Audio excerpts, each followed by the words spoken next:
Me ajeitar aqui. Então, agora o capítulo 9, sobre o livre-arbítrio, nota que a gente trabalhou sobre Cristo, o mediador, certo? Então, a ordem lógica, agora falou de Cristo, o mediador, vai se trabalhar elementos ligados à salvação, né? Começando com livre-arbítrio, se você olhar depois, ó, o chamado eficaz, depois a justificação. Então, elementos agora que, vamos dizer assim, a obra de Cristo, né? E o que decorre depois de você ter entendido o mediador, a figura do mediador.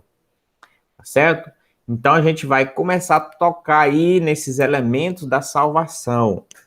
E é claro que os irmãos já ouviram falar muito sobre, principalmente a nossa, né, essa perspectiva mais saudável de como ocorre a salvação, mais ampla, né, segundo as Escrituras. Então, a gente vai tocar muito sobre o livre-arbítrio, a soberania de Deus, né, uma perspectiva correta da salvação, não por obras, mas pela graça, né? Então, a graça de Deus. Então, elementos que os irmãos já sabem, mas que a gente vai até reforçar aqui na confissão, tá bom? Então, começando o capítulo 9 aqui, sobre o livre-arbítrio. Esse termo não é muito bacana, entendeu? Esse livre-arbítrio, esse termo aqui, primeiro, não é exclusivamente bíblico, né? Se você olhar na Bíblia, você não vai achar.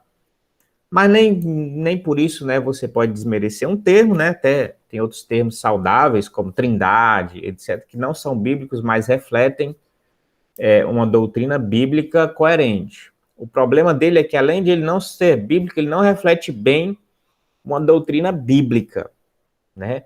Por conta de quê? Por conta de induzir as pessoas a pensarem no livre-arbítrio como a total potencialidade, poder e decisão de escolher sobre todas as coisas relacionadas à sua vida. E aí a gente está farto de enfatizar que o ser humano não tem esse poder todo, né? Então, nós não temos esse livre-arbítrio no sentido de poder escolher entre a salvação e a condenação, como se fosse uma coisa bem simples e bastasse eu, como se estivesse dirigindo um carro, vou entrar à esquerda ou vou virar à direita aqui, numa facilidade extrema. Então, não há essa facilidade de escolha, e nós vamos discorrer um pouco sobre isso. Tá certo? Esse é o problema com esse termo. Porque, em certo sentido, não é errado você falar que o homem tem liberdade, claro que uma liberdade bem limitada, mas em certo sentido ele é livre, existe uma liberdade, e em certo sentido ele tem um arbítrio, ele tem algumas escolhas. Mas quando você junta as duas e traz esse pacote, querendo dizer que ele tem essa liberdade toda, e principalmente em termos de salvação, aí dá problema o negócio, tá bom? Então é essa a primeira consideração sobre o termo. Tá? Primeiro parágrafo aqui, ele vai fazer uma espécie de consideração geral, de definição, tá bom? Então eu vou colocar aqui uma espécie de definição, tá? Nesse primeiro parágrafo, é isso que ele vai trabalhar aqui. A confissão vai trabalhar, né? Deus doutou a vontade do homem com tal liberdade natural e poder de ação em escolha, que ela não é nem forçada, nem predeterminada para o bem ou para o mal por qualquer necessidade da natureza.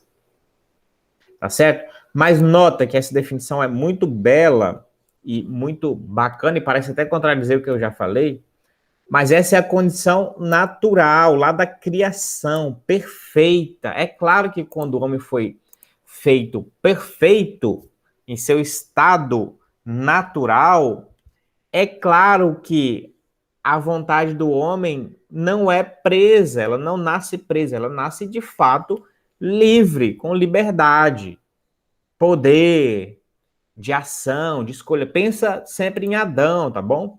Adão sim tinha, de certo modo, apesar de ele não ser perfeito, né, ou impecável, vamos dizer assim, ele tinha, tinha fragilidades por ser humano, mas ele foi o único que tinha esse poder maior de resistir à serpente, resistir às tentações do inimigo, tá certo? Poder e ação de escolha. Não é forçada. Agora, isso até mesmo hoje, Deus não força, tá certo? A vontade do homem, ok? Ninguém vai para o céu acorrentado, não é isso? Puxado contra a sua vontade. A vontade, na verdade, ela é mudada graciosamente, certo? Nem predeterminada para o bem ou para o mal. Deus não é Deus que insufla o bem, ou melhor, o mal nas pessoas. O bem é claro que é ele que trabalha e é o gestor, não é isso? Mas aqui é no sentido de pensar assim que a alma humana não está acorrentada por uma força, não é isso? Como se Deus, na predestinação, Deus jogasse também dentro da pessoa o mal para ela ser condenada. É esse o sentido aqui. Apesar de Deus destinar todas as vidas e todos os destinos, essa predestinação também ela é muito ampla e muito difícil da gente compreender. Ela não significa que Deus, então, já que fulano é predestinado, então eu vou predestinado, né, não é predestinado para a vida, ou é predestinado para o inferno, vamos dizer assim, então eu vou insuflar dentro dele o mal para ele ser ruim e ele ir para o inferno. Não é assim. Deus não insufla mal em ninguém. Deus não predestina o mal nas pessoas. Na verdade, isso é por conta da própria natureza do ser humano. Certo? O ser humano é responsável nesse sentido. Então a gente não pode pensar que a predestinação de Deus vai jogar o mal dentro das pessoas. Tá certo? E nem prender as pessoas para o bem, contra a vontade delas. Como eu falei, ninguém vai entrar no céu acorrentado. Apesar de Deus agir com o bem, também não é uma coisa que entra e explode contra a vontade da pessoa. É um ato misterioso que Deus opera, né, soberanamente, mas não vai invadir e destruir, não é isso, ali o arbítrio da pessoa. A pessoa vai ser convencida, a pessoa vai fazer o que Deus quer, mas de bom grado. Vai ser algo natural, vai ser algo prazeroso, certo? Ou ela simplesmente não vai fazer a vontade que Deus quer também, e vai continuar na sua vontade. Ela vai querer, ela gosta, ela quer ir para beber os negócios dela, se drogar, ficar nos vícios, ir para as baladas, enfim, ter uma vida degradada. Ela gosta, ela quer e ela vai viver naquela vontade dela, entendeu? Então é mais ou menos nesse contexto. Como eu falei, sempre que a gente toca nesses pontos, eles são difíceis de tratar, porque você tem a soberania de Deus, você tem o homem e a responsabilidade humana, tá certo? E Deus não invade, mas acontece sempre o que Deus deseja. Tá certo? Então é isso. O que é um termo melhor do que livre-arbítrio? Normalmente, os calvinistas usam o termo livre agência. A livre agência seria uma alternativa a esse termo livre-arbítrio. A livre agência estaria ligado a mostrar que o homem tem certa liberdade, mas essa livre agência limita essa liberdade do homem e fala que aí nas coisas de Deus, por causa da corrupção, por causa do pecado, por causa do aprisionamento, aí nisso você não tem essa opção. Tá certo? A gente vai ver melhor daqui a pouquinho, então, aonde que isso aqui limita. Então, é um termo que eu acho melhor do que livre-arbítrio. Tá certo? Vamos descer aqui. Um texto interessante aqui, ó. Um texto interessante é Mateus 17, 20. Vou ler rapidamente para os irmãos. Nesse contexto aí, Mateus 17, 20. Está escrito o seguinte: Jesus respondeu, por causa... 20 não, 12, desculpa. Mateus 17, 12. Eu, porém, lhes digo que Elias já veio e não o reconheceram. Pelo contrário, Fizeram com ele tudo o que quiseram. Assim também o Filho do Homem irá sofrer nas mãos deles. Fizeram tudo o que quiseram. Tá falando ali de Elias, que é o João Batista, não é isso? E fizeram, escarneceram, e também de Jesus Cristo, né? Que irá sofrer nas mãos deles e vai ser escarnecido, etc. Eles estão fazendo mal, não é isso? Tanto a João Batista como fizeram a Jesus, mas não deixa de ser a vontade das próprias pessoas. Ninguém está forçando elas a fazer o mal contra o Messias, como se fosse predeterminado o mal nelas para que elas matassem o Messias. O Messias precisava morrer, o Messias morreu, mas fizeram, né, o que estava diante do decreto de Deus, mas fizeram o que queriam. Tá certo? Ninguém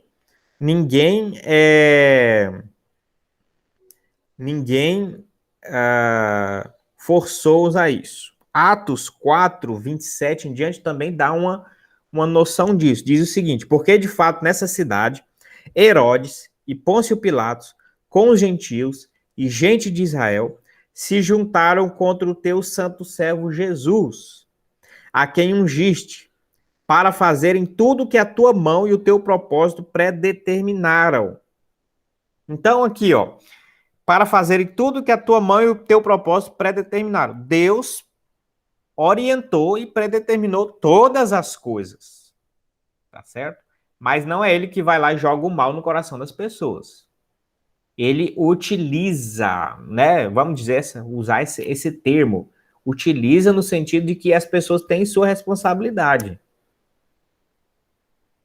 Tá certo? Ele não precisa insuflar o mal, né, isso em Herodes, Pôncio Pilatos e etc. Na verdade, todos já estão debaixo do mal, não é isso? Então, debaixo do mal, debaixo de sua podridão, o Senhor utiliza a vida, os vasos ruins, conforme seu desejo. Então, eles fizeram todo o que a mão, o seu propósito, predeterminaram. Mas o texto que a gente leu de Mateus 17:12, não é isso? Diz que eu, porém, lhes digo, Elias já veio e não o reconheceram. Pelo contrário, fizeram com ele tudo o que quiseram.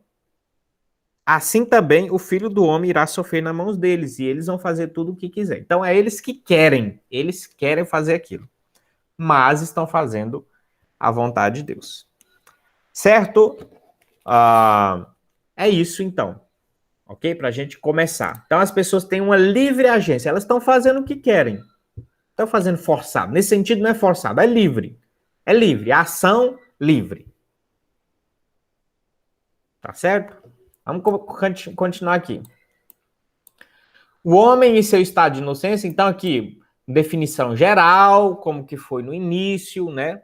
Agora aqui vai falar um pouco do homem no estado de inocência, tá bom? Limitar mais a Adão e Eva ali, tá certo? Essa questão do livre-arbítrio. Como é que foi esse livre-arbítrio em Adão e Eva? O homem em seu estado de inocência tinha liberdade. Olha aqui, essas palavras são interessantes, ó. Liberdade e poder de querer e fazer aquilo que é bom e agradável a Deus. Tá certo? Mas ainda assim era estável, porque perfeito só é Deus. De forma que poderiam cair desse estado. Tá certo? Então, esse é o contexto de Adão e Eva. Se houve ser humano livre, se a gente puder usar esse termo, com livre-arbítrio, foi Adão e Eva e Jesus. Porque eles não tinham natureza já corrompida. Então, eles, a gente poderia utilizar o termo livre-arbítrio, porque eles não estavam, né, com a natureza corrompida. É isso? A natureza que os aprisionava a determinada condição. No caso, é o pecado. Certo? Apesar de não ser Deus, como a gente falou, que insufla o pecado na pessoa, mas pelo pecado de Adão, ele ficou preso. Aí sim, a nossa liberdade é presa pelo pecado, entendeu? Por isso que a gente não consegue fazer e agradar a Deus plenamente agora, porque nossa natureza está corrompida, tá bom? Então, o homem, em seu estado de inocência, lá na inocência, aí sim ele tinha liberdade, poder poder de querer e fazer, que são coisas interessantes, né? Às vezes você até quer, mas você não pode, entendeu? Poder e querer são duas coisas diferentes, né? É isso? Querer é uma coisa. Quem não amanheceu hoje o dia e não quer que a gasolina fosse R$ 2 o litro, né? A gente quer algumas coisas. Mas a gente pode fazer isso? Não pode. Não posso mudar o preço da gasolina, né? Não tenho o menor poder para isso. Queria eu, às vezes espiritualmente, queria eu passar horas orando em devocional, lendo a Bíblia todos os dias, 2, 3 horas. Às vezes a gente quer, mas a gente não pode. A gente não consegue fazer o que a gente quer.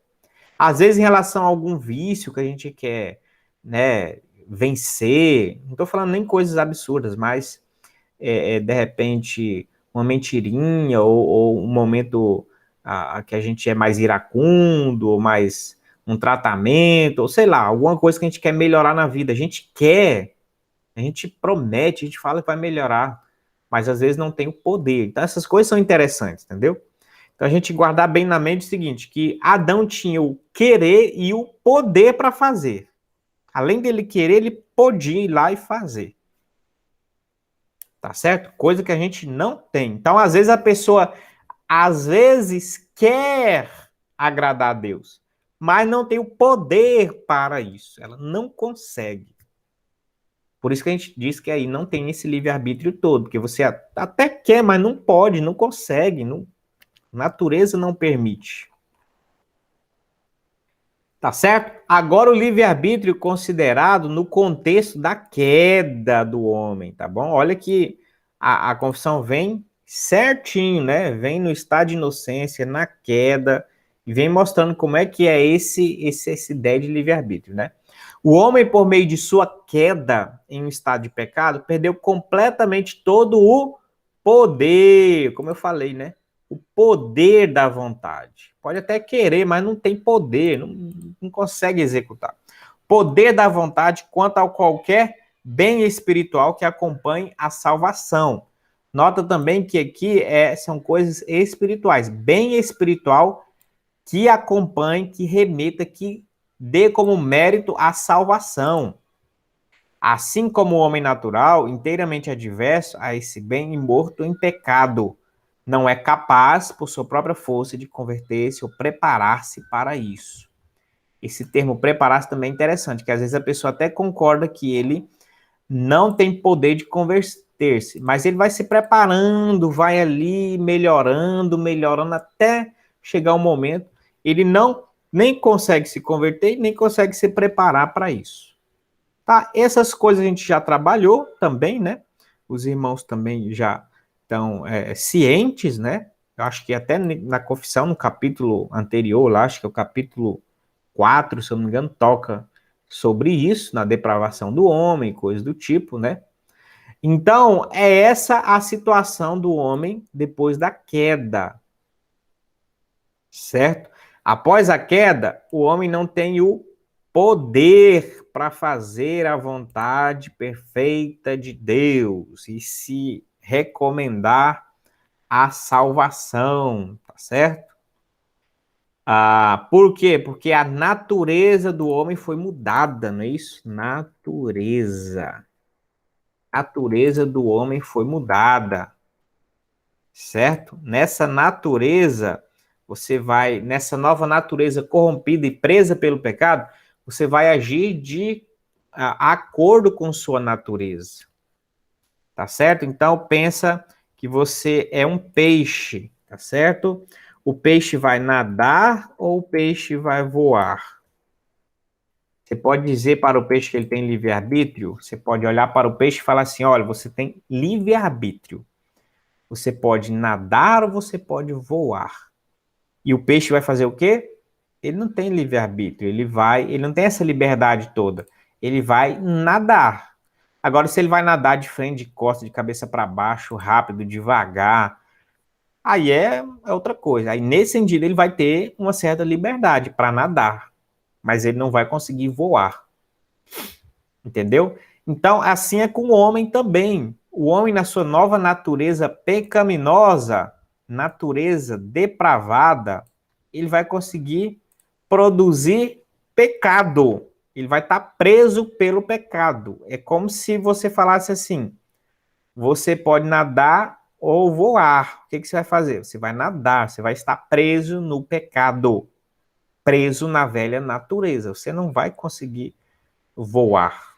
Entendeu? É uma ilustração até boa para nós. Quer ver? Ó? Eu dizer que você tem livre-arbítrio. Ok, então voe. Você não pode voar de fato. O homem não pode voar naturalmente sem equipamento. Tal. Não posso sair ali no quintal e sair voando, como o Superman. Eu tenho liberdade nesse sentido? Não tenho também, né? Eu tenho querer? Até posso querer, mas não tenho poder para isso. Por quê? Por causa da minha natureza. Tem uma série de seres aí que voam. Mas eu não consigo, eu não posso, porque eu não tenho essa natureza para voar. Meu corpo não foi feito para isso, meus ossos, minha musculatura, meu peso, minha aerodinâmica, eu não tenho asas, eu não tenho, não fui feito para isso, então não consigo voar. Então é esse o contexto que a gente trabalha aqui, entendeu? O homem está preso em sua natureza. Efésios 2 diz que ele está morto, morto em seus delitos e pecados. A natureza dele é a natureza de um morto, de um cadáver. Por isso ele não consegue sobrepor isso, tá certo? Para o próximo item aqui. Agora o livre-arbítrio ou a livre agência no contexto da graça, entendeu? Vamos ver o que acontece aqui agora. Quando Deus converte um pecador e o transporta para o estado de graça, ele o liberta de sua natural escravidão do pecado. Opa, então agora aqui, ó, você, não é isso? Você foi liberto da sua escravidão ao pecado. Tá certo? Pela graça de Deus. Pela graça de Deus. E Deus começa a o habilitar a livremente querer e fazer, ou seja, poder fazer o que é espiritualmente bom. É como se fosse uma retomada do Éden. Só que isso não é pleno. Você começa agora, além do querer, por causa da libertação de Deus, você ter o poder para negar o pecado. Aí isso é uma bênção de Deus. Porque tem texto na Bíblia que diz que aqueles que são de Cristo crucificaram na cruz as suas paixões e as suas concupiscências. Então, dá a ideia de que há, de fato, um poder sobre o pecado, de crucificar as paixões, as concupiscências e não ser mais dominadas por ela. Apesar de nós ainda podermos falhar e pecar, ainda há resquícios, mas ele nos transportou do império das trevas para o reino do Filho do seu amor. Há um transporte desse aprisionamento para o reino de Deus. Então, agora, depois da graça, depois da salvação de Deus, depois da obra de Cristo em nossas vidas, nós vamos voltando ao estado que era para termos de Éden, não é isso? De Adão e Eva, da unidade, da humanidade perfeita que Deus quer que exista, né? Onde a gente tem o querer e o poder de fazer o que é espiritualmente bom, de negar o pecado. Aqui vai ter uma aplicação para a nossa vida. Se há algum pecado que nos aprisiona, nós devemos clamar e orar ao Senhor, porque Ele promete, e é uma dádiva da salvação, Ele nos dá poder contra o pecado. Isso deve ser visível, tá certo? Visível esse poder de resistência. Aquele que roubava, não roube mais, aquele que matava, não mate mais, aquele que... Enfim, há um poder acerca disso, tá certo? Mas ainda assim, em razão de sua corrupção remanescente, não é um passe de mágica, tá bom? Deus está nos construindo, ele ainda permite e deixa um resquício da corrupção, da natureza, porque se Deus aperfeiçoasse completamente, a gente teria que se converter e imediatamente ser morto e ir para o céu, porque a gente ia ser santo, perfeito, impecável e não poderia viver num ambiente como o mundo. Mas Deus trabalha isso paulatinamente, essa corrupção do pecado da carne, ela é amortecida, ela é colocada, né, num estado de submissão, mas ela ainda existe. Por isso nós pecamos ainda e somos tentados pela nossa carne. Ele não faz perfeitamente, nem apenas deseja o que é bom, mas também o que é mal. Estou falando do homem, né? Então o homem não faz, mesmo após a salvação, ele não consegue ser perfeito, tá? Ele não faz perfeitamente, tá certo? Nem apenas deseja o que é bom, mas ainda continua alguns desejos ruins, tá certo? Mas já tem aí uma reversão para ter uma liberdade maior e poder maior da vontade pela graça de Deus. No céu nós teremos completo livre-arbítrio, tá certo? Aí alguns podem pensar assim: ah, mas então se eu for ter livre-arbítrio no céu, então eu vou pecar? Porque eu vou ter livre-arbítrio, mas aí vai mudar agora, meu amigo. Agora você vai ser lá, você não vai ser peixe, você vai ser ave. E aí a sua natureza é do céu, a sua natureza é de voar. Aí agora fala assim para uma ave, um pássaro, viver nadando debaixo d'água. Ele não consegue. Você pode deixar ele livre. Lá no céu, Deus vai deixar, ó. Vive aí, meu amigo. Vive, você tem liberdade. Mas a sua natureza é uma natureza que vai ser moldada, é moldada para voar agora. Você não gosta de nadar, você não quer nadar, você não vai se lambuzar no pecado mais por causa da natureza. Estão entendendo como é belo isso aqui? Deus não precisa amordaçar ninguém no céu para não pecar mais. Certo? É simplesmente a natureza. A natureza muda e agora a natureza é de perfeição e de querer as coisas boas, de querer Deus, de querer a glória de Deus, querer a santificação. E Deus vai trabalhar de uma vez por todas para que não haja a corrupção que houve lá no começo também, com o demônio, com os anjos caídos e assim sucessivamente. Mas a natureza que agora vai ser selada, uma natureza dessa forma, para voar, certo? Que bacana isso aí. Para finalizar esse tópico aqui, a vontade do homem é feita imutável e perfeitamente livre. Olha só, as duas coisas, né, que vai existir no céu, né? Não vai mudar mais, mas não vai deixar de ser livre. Somente para o bem, então vai ser imutável e livre para o bem apenas no estado de glória, apenas no céu. Existe uma teoria chamada perfeccionismo. Perfeccionismo. É uma teoria wesleyana, tá bom? Ela é equivocada. O que o perfeccionismo diz? Que nós, cristãos, aqui na Terra, temos a condição de chegar num momento, num estágio em que a gente não peca mais. Então, tem todo um desenvolvimento do chamado do perfeccionismo, mas é uma balela, né? Conversa, né? Enquanto a gente tiver nossa natureza, resquício dessa natureza pecaminosa, da depravação, a gente vai pecar. Tem até João, né? Isso, apóstolo João, 1 João 2, ele diz: aquele que não tem pecado torna-se mentiroso. Tá certo? Se confessares, pois, o vosso pecado, ele é fiel e justo para vos perdoar de todo pecado, não é isso? Deixa eu só abrir aqui, 1 João 2, acho que é 8, 9. Perdi o João aqui agora. Aqui, 1 João 2, 2, versículo 1.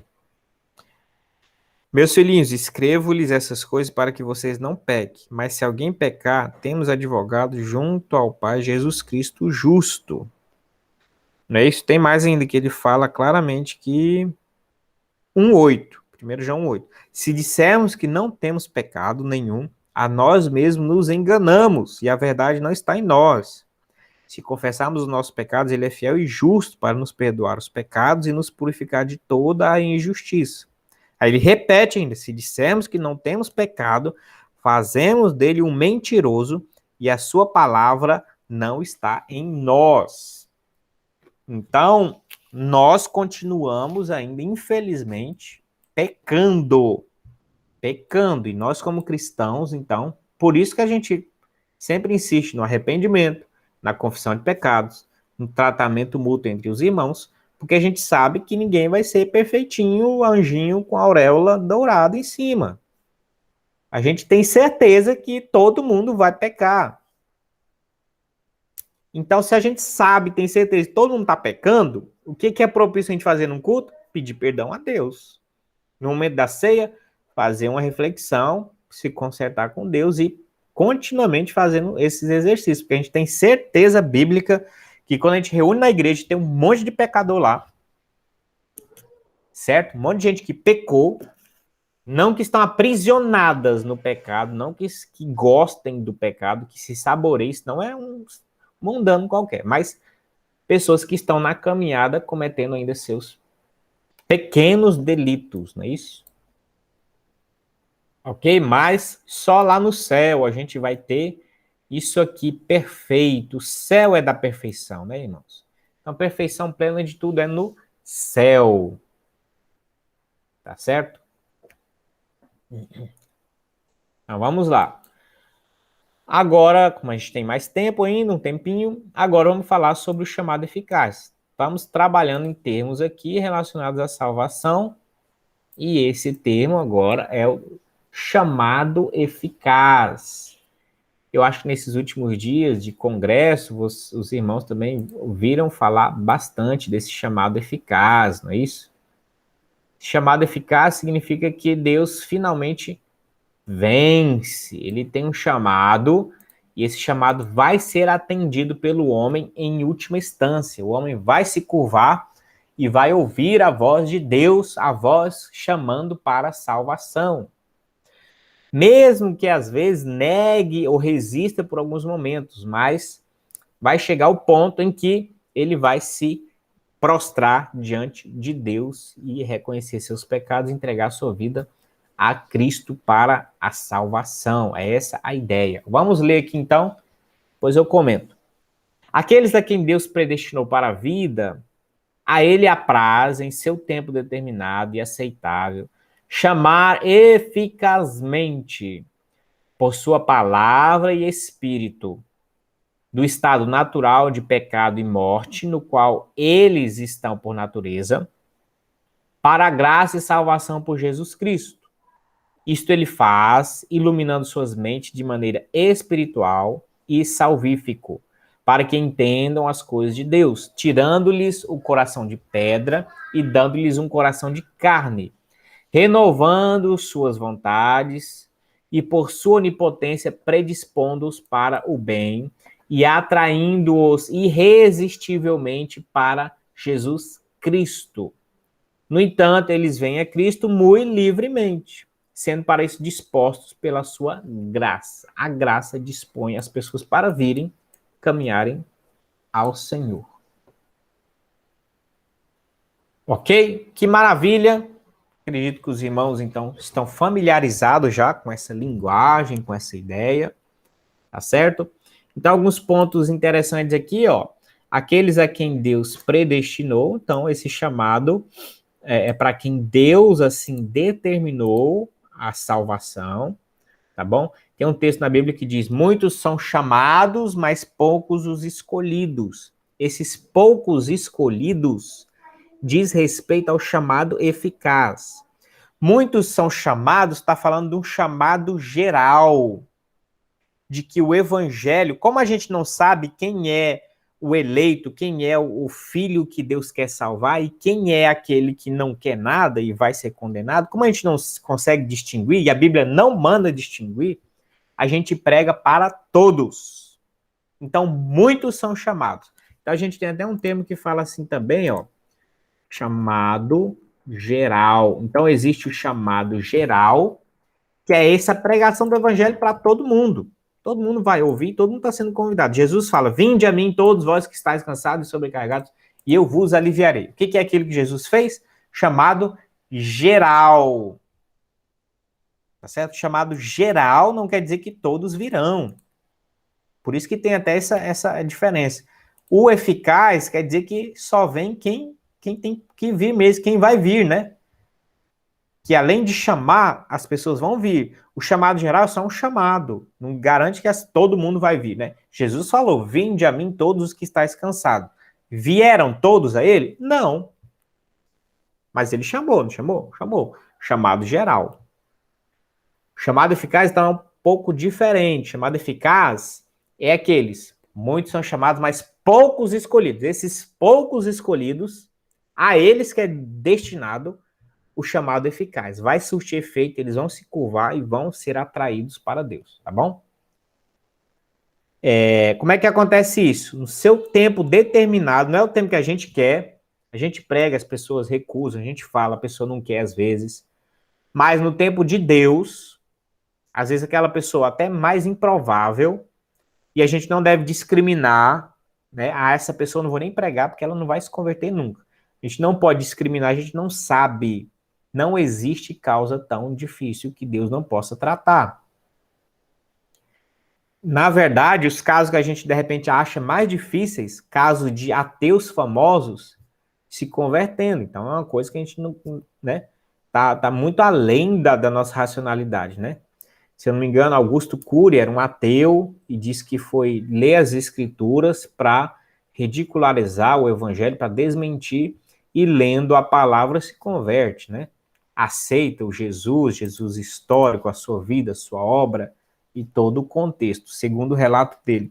C.S. Lewis, um dos maiores escritores, pensadores cristãos, era ateu também, e na mesma investidura de querer, né, refutar o evangelho e tal, se converte e torna-se um dos maiores escritores. C.S. Lewis tem uma literatura muito farta, né, e recomendável, coisa boa, tá bom? Dá para ler, sim, sem problema. Tá certo? Então, isso é um exemplo que a gente não deve discriminar. A Bíblia nunca fala isso. A gente tem que pregar para todos. E só que é Deus quem escolhe. Deus é que faz o seu chamado e torna eficaz isso. Em determinado momento, aquela pessoa, não é isso? É chamada eficazmente e se entrega a Cristo.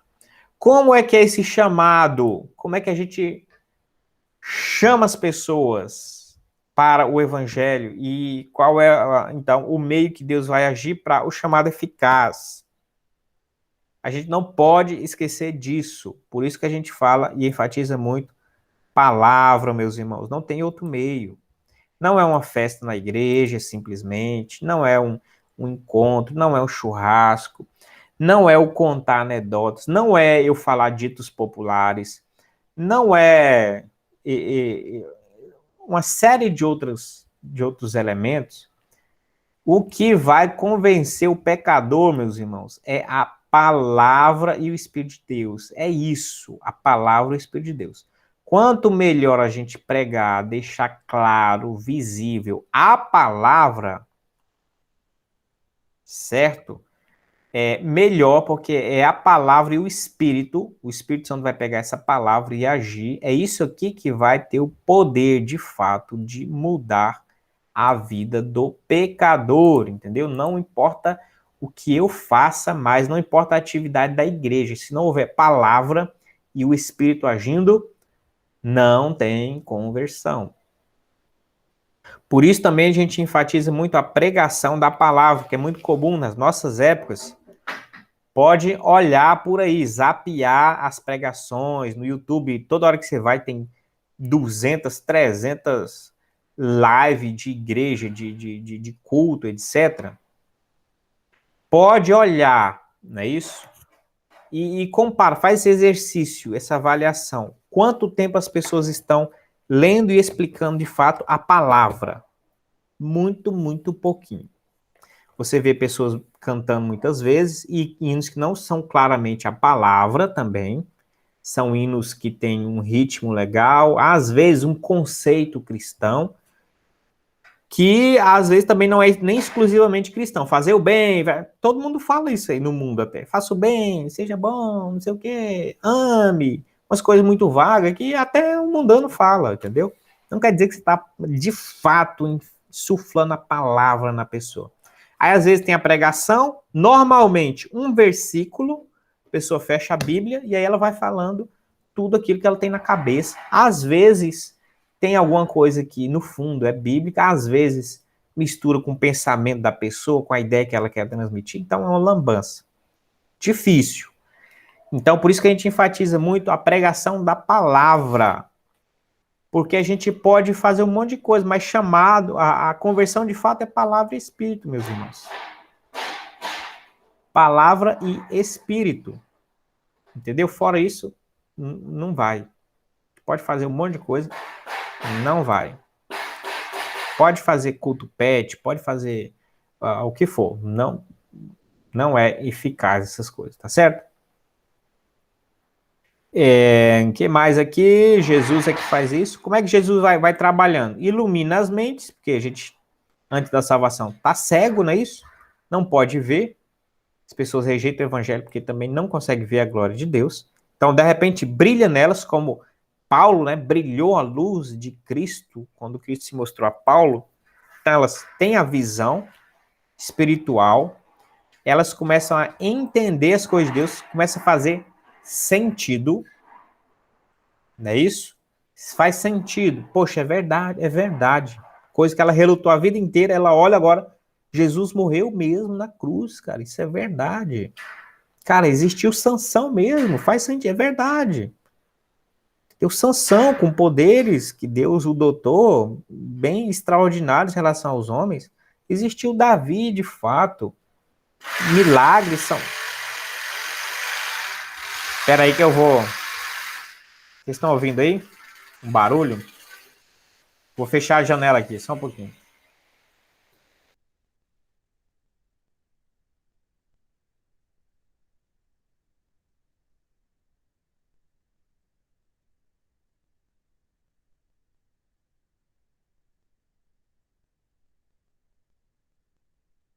O vizinho cismou de pregar uma calha bem aqui agora. Uma furadeira no ouvido aqui. Mas vamos lá, continuando aqui. Então agora as pessoas entendem o evangelho, tira o coração de pedra, linguagem de Jeremias, né, e dá um coração de carne, metafórico isso, mas dizer que tira esse coração relutante e abre o entendimento, renova as vontades agora são renovadas, não é isso? Depois, atrai eles ao bem, não é isso? Atraindo ao bem, irresistivelmente, atraindo, não é acorrentando, amordaçando e arrastando pelo pé, né? Atraindo irresistivelmente, apesar de não ser uma corrente arrastando pelo pé, mas é irresistível. Também a pessoa é como um imã chegando próximo de um ferro. Ele vai fazer o ferro colar, mas não vai precisar amarrar, correntar o ferro e vir puxando abruptamente. A natureza das coisas faz com que isso aconteça. E a nova natureza do cristão também faz com que isso aconteça. E aqui é até enfatizado isso. Ó. No entanto, vem a Cristo muito livremente, sendo disposto para isso pela sua graça. Vem cantando, alegres, felizes por isso. Vamos avançar aqui. Esse chamado eficaz é somente por livre e especial graça de Deus, e não provém de qualquer coisa prevista no homem. Né? Não é o homem que tem esse poder. E nem de algum poder ou agência na criatura, que a gente viu que não tem poder para isso. Sendo essa totalmente passiva, tá bom? Então essa é a visão aqui mais até reformada, né? A salvação é algo que passivo para nós, tá bom? A gente fica na condição de recebê-la.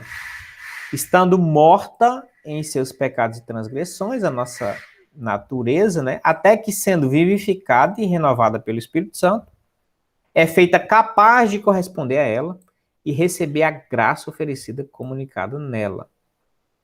Para isso é necessário um poder que, de modo nenhum, é menor do que aquele que, aqui é interessante, ó, ressuscitou Cristo dentre os mortos. Às vezes a gente acha que a salvação é uma coisa, levanta a mão aí, tá salvo, converteu, né? Faz essa oração. Algumas igrejas, né, forçando a barra. Faz uma oração aí, levanta a mão, orou, fez essa oração a primeira vez? É crente já tá no reino de Deus. Uma conversão ali, né, meio que banalizada. Mas a conversão, de fato, a gente tem que ter essa visão. É algo tão especial e é uma operação tão sobrenatural que ela é precisa, é necessário um poder da mesma natureza, da mesmo quilate, da mesma intensidade daquele poder que ressuscitou Cristo dentre os mortos. Aquele poder que agiu na área física tem que ser um poder com tal intensidade que age na área espiritual. É uma ressurreição que tem que ser feita de qualquer modo.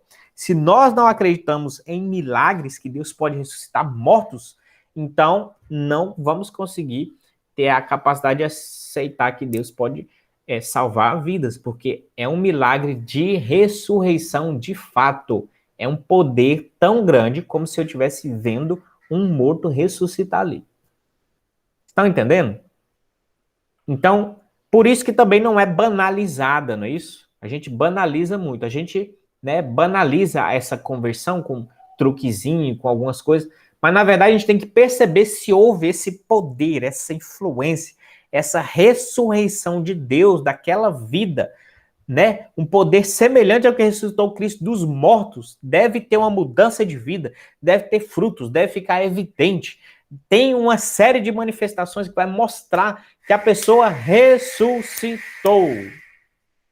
Aí nós começamos a dar credibilidade e reconhecer que houve essa operação. E aí é o momento em que a igreja, no discipulado, propõe o batismo da pessoa. Entendeu? Não é que a gente batiza qualquer um para depois ver o que acontece. Não.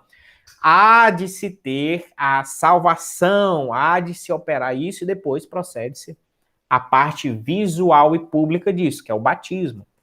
Que é bem característico dos batistas, batizar crente, batizar aquele que creu, aquele que é salvo. Que o batismo vai mostrar, né, publicamente aquilo que nós acreditamos, essa ressurreição que aconteceu espiritualmente.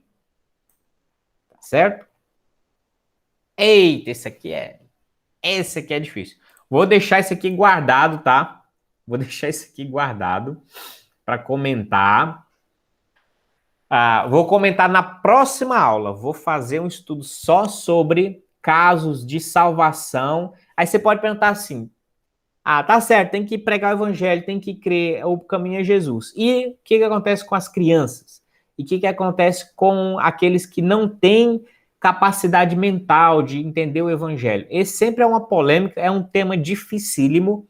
Nós temos aqui uma posição, mas não deixa de ser complicado. Então, eu vou comentar, vou ler isso aqui, mas vou prometer na próxima aula a gente trabalhar, até porque o nosso tempo também está avançado, a gente trabalhar como é que ocorre a salvação, com mais detalhes, né? A salvação de crianças e pessoas que não têm condições. Pode comentar, Ellen. Não, na verdade é uma pergunta. Tem a idade certa para a criança se batizar? Batizar? É a idade certa? Não tem idade certa. O critério batista é crer. Se ela tiver, assim que ela tiver a maturidade, consciência de conseguir entender o evangelho, crer, não é isso? Se arrepender dos seus pecados, e que houver isso, a consciência de que aconteceu isso em sua vida, ela está apta para o batismo, entendeu? Então, não há uma idade tão criteriosa, porque a gente não consegue sondar ainda, né, o nível de compreensão das crianças, né? Então, para vocês terem uma ideia... Oi? Mas no caso, o conhecimento dela tinha que ser mais ou menos um adulto, tipo a gente, digamos, a noção que a gente tem. Somente assim ela vai se batizar? Não, ela só tem que ter clareza quem é Cristo, né, a vida dela e que ela está se entregando ao Senhor Jesus Cristo, arrependendo dos seus pecados, entregando ao Senhor Jesus Cristo, que é seu Salvador. Também não precisa de um conhecimento muito amplo, precisa ela ter convicção, né, seu coração entender que Cristo é o Salvador e ela desejar isso.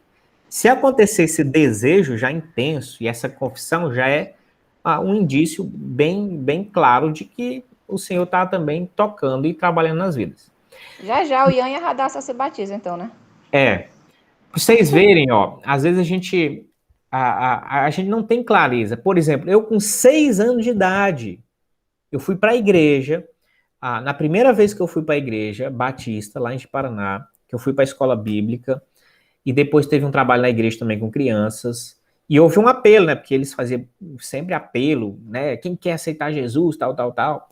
Eu lembro que na hora desse trabalho com crianças, etc., eu no meu coração eu pensei assim, quem é que não queria, quem é que não quer aceitar Jesus Cristo? Não é possível. Jesus é o nosso Senhor, ele faz coisas boas, ele quer nos salvar. Como que eu fiquei até grilado, como que alguém pode querer negar? Eu não quero negar Jesus, eu quero Jesus. E quando eles falaram assim, quem aceita então Jesus Cristo, levanta a mão.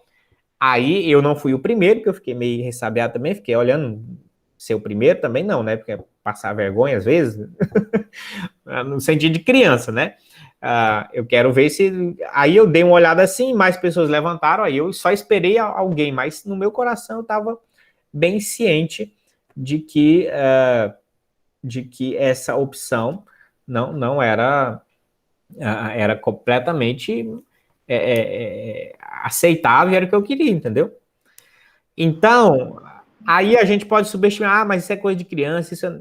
Meus irmãos, olha só, nunca mais eu precisei aceitar Jesus na igreja. Foi Então você aquela de poderia se 6 anos de batizar ali idade. já, digamos. Oi? Então você já poderia se batizar naquele dia, digamos, a partir. Exatamente, Ah, exatamente. Então, foi decisiva, eu nunca precisei de nova conversão, nunca houve isso.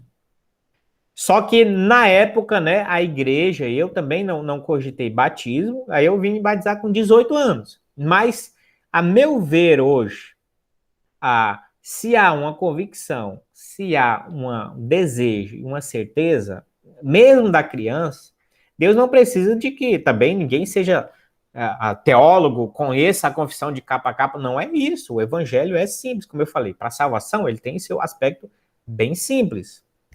Tá certo? O aspecto de conhecermos a nós mesmos e conhecer a Jesus. E ter o desejo ardente de se entregar a Ele, sabendo que Ele é que a nossa salvação. Pronto. E se isso for sincero, é o suficiente para o Senhor operar essa ressurreição aí. É Deus que está agindo nisso.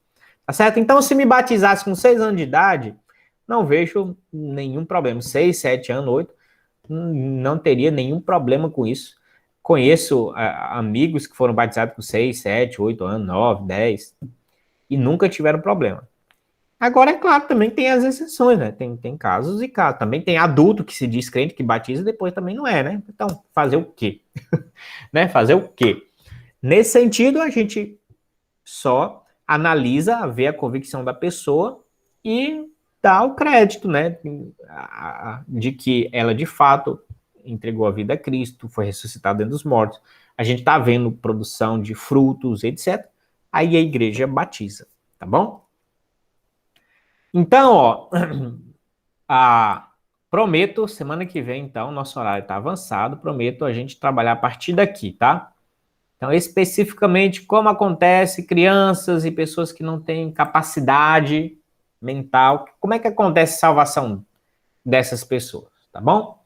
Então, próxima semana a gente continua. Deus abençoe, meus irmãos. Deixa eu finalizar a gravação aqui.